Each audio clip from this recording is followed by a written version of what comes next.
홍지은의 사연 라디오 지금 시작합니다. 안녕하세요. 효심이 가득한 남편 때문에 이혼하게 되었어요. 당해보신 분들은 아시겠지만 저희 남편도 결혼 후에 효자로 돌변한 케이스예요. 남편과 처음 만난 곳은 토익 학원이었어요. 솔직히 저는 공부머리는 없어서 공부를 잘하는 편도 아니었고 하고 싶어 하지도 않았습니다. 하지만 건설업체를 운영하시던 아버지와 공무직에 계시던 어머니 두 분 다 시간은 없었지만 돈은 많으셨죠. 그래서 저에게 과외란 과외는 다 시키셨습니다. 그랬기에 간신히 서울에 있는 대학은 진학했지만 그 이후 취업 또한 문제였죠. 아버지는 회사 분위기 망가진다며 저에게 자리는 안 내어주셨고 대신 아버지 친구분께서 운영하는 회사에 지원해보라고 하셨어요. 근데 그곳 또한 마찬가지로 최소한의 조건은 맞춰야 했죠. 억지로 토익 학원을 등록하기는 했는데 옛날처럼 누가 옆에 붙어서 가르쳐주는 것도 아니다 보니 학원을 간다 한들 크게 성적을 내지 못하고 있었습니다. 그때 같은 스터디 그룹이었던 남편을 처음 만난 거죠. 남편은 공부를 잘했어요. 영어를 이미 잘했지만 토익 성적이 만료되어서 갱신을 위해 등록한 거였죠. 처음에는 제가 많이 답답했을 텐데 저한테 짜증 한번 안 내고 공부를 많이 도와줬어요. 알고 보니 초등학교 선생님이더라고요. 그래서 그런 건지 학원까지 와서 집중 못하고 헤매고 있는 저를 보고서는 도와줘야겠다고 생각했다네요. 여리여리하게 미소년처럼 잘생긴 남자가 같이 공부하자고 하는데 거절할 사람이 있을까요? 정말 신기하게도 남편이 도와준 덕분에 입사 조건 이상의 점수를 받을 수 있었습니다. 저희 부모님도 놀라셨어요. 도대체 뭐 하는 사람이길래 초중고 12년에 대학 4년까지 공부랑은 담 쌓고 지내던 저를 도대체 무슨 수로 구워 삶은 건지 궁금해하셨죠. 서로 소기의 목적을 달성하고 나서 토익 학원을 더 다니지는 않았지만 저희는 그 이후로도 만남을 이어가며 연인관계로 발전했습니다. 1년 정도 만남을 이어가다 보니 누가 먼저랄 것도 없이 저희는 자연스럽게 결혼에 대한 얘기가 오고 가고 있었죠. 남편에게는 아버지는 안 계셨고 직장에 다니는 여동생과 어머니가 있었어요. 어머니가 경제활동은 따로 안 하고 계셔서 동생이랑 둘이 생활비를 드리고 있었고요. 저희 집 입장에서는 돈은 크게 문제되는 게 아니라고 생각했기 때문에 부모님에게 아무 거리낌 없이 말씀드렸어요. 결혼을 생각하는데 시댁 상황이 어떤지에 대해서요. 결혼 얘기가 오고 가기 전까지만 해도 저를 사람구실하게 만들었다며 좋아하시던 부모님이었는데 남편네 사정을 들으시고는 그리 썩 좋아하지는 않으셨죠.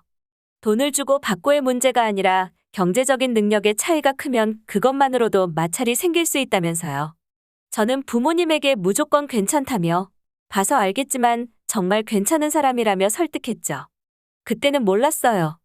부모님이 아니라고 하면 한 번쯤은 다시 생각해봐야 한다는 걸요.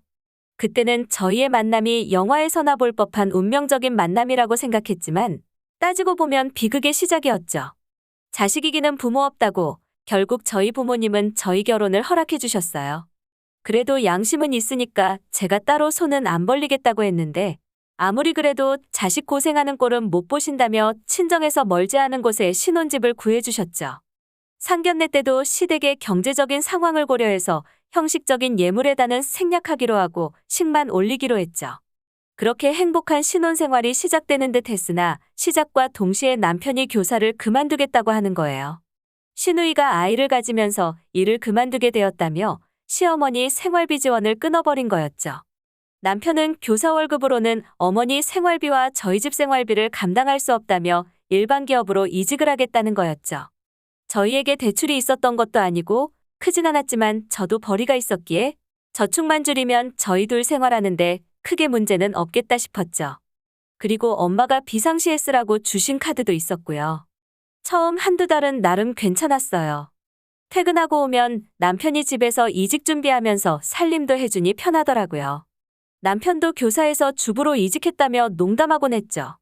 근데 시간이 지날수록 남편 입에서는 살림하느라 피곤하다는 얘기가 점점 많이 나오더라고요.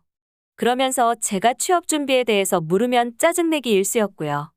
그보다 문제는 남편이 모아둔 돈이 시댁 생활비로 다 들어갔다는 거였죠. 남편이 취업만 하면 그때부터는 괜찮아지겠지 싶었고 저는 시댁에 생활비를 지원해드리기 시작했어요. 근데 문제는 어느 순간부터 남편에게서 이직을 하고자 하는 의지가 별로 느껴지지 않더라고요. 사실 돈이 급한 게 아니니까 얼마든지 기다려줄 수 있는데 문제는 그게 끝이 아니었죠. 남편에게 장볼 때 쓰라고 준 카드가 있는데 어느 순간부터 카드값이 2배 가까이 나오기 시작했어요. 내역을 봐도 의심스러운 건 없는데 이마트에서 장본 거랑 주유비만 2배로 늘어났더라고요. 카드값이 왜 이렇게 많이 나오냐고 물어봤다가 괜히 싸울까 봐 무섭기도 했고 어쨌든 이직 준비 중인데 스트레스 주고 싶지 않아서 별말 안 했습니다. 그렇게 보름쯤 지났을 때 시어머니 생신이라 외식을 하기로 했어요. 근데 시어머니 모습이 전혀 생활고를 겪는 분처럼 보이지는 않더라고요. 여러 가지 의심스러운 정황들이 있었지만 쉽게 꺼냈다가는 분위기만 험악해질 것 같더라고요. 그렇게 아무렇지 않은 척하며 식사를 이어나가다가 남편이 잠깐 화장실 간다며 자리를 비웠을 때 시어머니에게 여쭤봤습니다. 생활비는 안 부족하시냐고 부족하면 말씀하시라고요. 시어머니께서는 아들이 넉넉하게 준다며 더 필요하면 저한테 얘기하시겠다고 하셨죠. 그제서야 시어머니께서 저한테 단 한 번도 고맙다고 안 하신 이유를 알았습니다. 그러면서 아들이 회사에서 보너스로 받은 백화점 상품권도 줘서 시누이가 챙겨줄 때보다 여유롭다고 하시는데 그때 퍼즐이 딱 맞춰지더라고요. 이마트에서 제 신용카드로 신세계 상품권을 싸서 드리고 있던 거였죠. 그날 집에 와서 남편이랑 처음으로 언성 높이며 싸웠습니다. 제가 다이렉트로 물어봤어요. 왜 시어머니한테 나 몰래 백화점 상품권 드렸냐?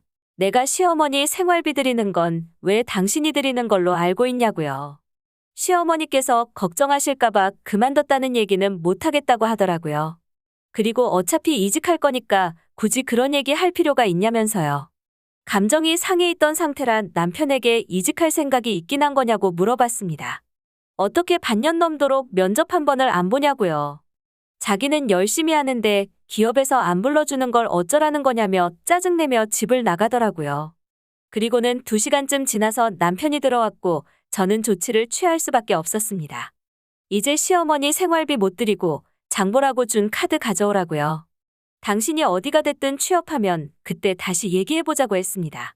남편은 그제서야 한 수 접고 들어오며 그러지 말라고 매달리는데 저도 단호할 필요가 있겠다 싶었죠. 근데 다음날 시어머니에게서 전화를 받았는데 정말 어이가 없더라고요. 시어머니께서는 저한테 왜 남편이 벌어오는 돈을 제가 관리하냐며 시어미가 용돈 좀 받아 쓰는 게 그렇게 불만이었냐는 거예요. 집도 살만한 애가 그렇게 푼돈에 욕심내냐며 저보고 고약한 년이라고 하시는데 저도 거기서 못 참고 사실 그대로 말씀드렸죠. 최근 반년 생활비 다 제가 드린 거고 남편이 준 상품권도 제 신용카드로 산 거라고요. 당신 아들 실직자라 지금 집에서 놀고 있다고 말씀드렸더니 저보고 거짓말한다며 2년 전년 하시더군요. 전화 끊고 얼마 지나지 않아서 남편에게 연락이 왔습니다. 자기 엄마한테 무슨 말을 한 거냐며 화를 내더라고요. 그래서 얘기했죠. 당신이 자꾸 거짓말로 사람 바보 만드니까 있는 그대로 사실만 얘기했다고요.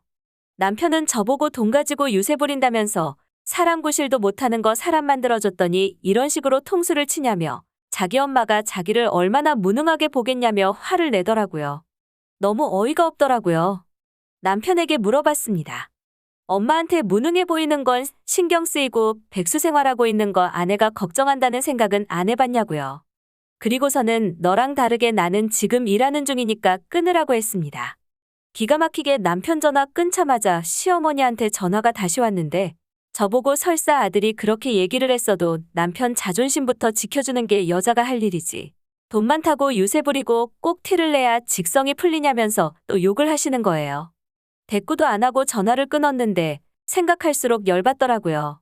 돈은 돈대로 쓰고 욕은 욕대로 먹고 저는 가만히 앉아서 인내심 없고 남편 쪼고 돈으로 유세 부리는 년이 되어 있었죠. 너무 억울해서 그날은 퇴근하고 부모님께 말도 없이 친정으로 갔습니다. 부모님은 오랜만이라며 반가워하시는데 저는 부모님을 보자마자 눈물이 나더라고요. 부모님께 자초지종을 말씀드리고 나서 아버지가 그렇게 화내시는 건 살면서 처음 본 듯 했어요. 저도 부모님이 반대하는 결혼 억지로 진행해서 죄송하다고 말씀드렸어요. 아버지는 태워다 줄 테니 집으로 가자고 하셨죠. 집에 도착해서는 아버지가 저희 남편하고 얘기 좀 하시겠다고 하셔서 같이 올라갔습니다. 남편은 문이 열리자마자 저한테 소리부터 지르더라고요. 뭐라고 소리를 더 지르려던 찰나에 저희 아빠를 발견하고는 그대로 얼어붙더라고요. 저희 아빠는 신발도 안 벗고 걸어 들어가서는 남편 뺨을 후려갈기셨습니다. 그리고는 멱살 잡고 집 밖으로 끌어내시더라고요. 남편은 그렇게 잠옷바람으로 쫓겨났습니다.